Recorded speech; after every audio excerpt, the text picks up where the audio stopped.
Sababu 5 kwa nini kila mara unampenda mtu kupitiliza. Namba 1, mpweke mara zote.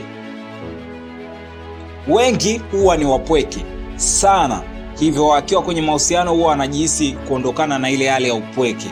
Wanajihisi kwamba wamepata company, Shanza kusema hapa. Hivyo wanaogopa kurudi kwenye upweke, ana hofu ya kuwa peke yake. Namba 2, ana moyo wa huruma. Una moyo wa huruma. Ukiona kila mara unapenda sana kupitiliza, hata kama ukijizuia vipi, ujue una moyo wa huruma, moyo mweupe sana, moyo ambao hauna kinyongo ndani yako. Namba 3, anaamini aliyepita ndiye mwenye matatizo.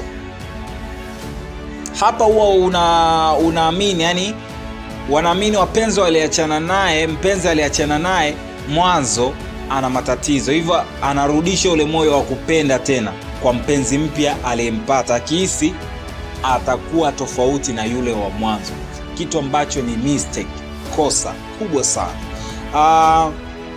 Namba 4, unapenda sana kufanyiwa mahaba. Ushaambiwa siku hizi hakuna mahaba na Mr. King, yaani kufurahia sana tendo ama ile hali ya kubebishana, ndio maana mahaba.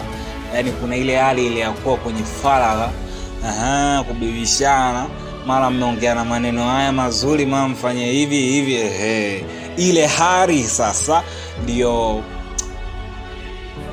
kuna watu ambao wanapenda sana hali. Sasa akiwa peke yake anaimisi sana hali, ndio chanzo cha kumfanya atamani kuwa kwenye mahusiano, na kisha kuwa kwenye mahusiano akakutana na mpenzi ambaye yupo vizuri kwenye hali ya kubebisha.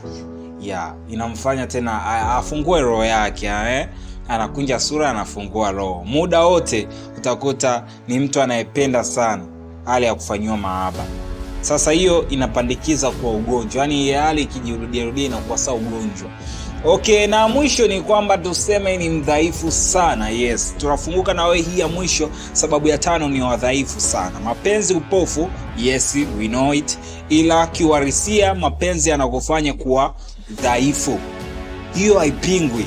Na ukimwona mtu anapenda sana na kila wakati, hata kama ametoka kuumizwa, tambua mtu huyo ni dhaifu sana. Hawezi zuia hisia zake kabisa, hata kwa kujaribu hawezi. Hizo ni sababu 5 tulizoona ni muhimu kufunguka na wewe ujijue, kisha utajua namna ya kuepukana na hali hiyo.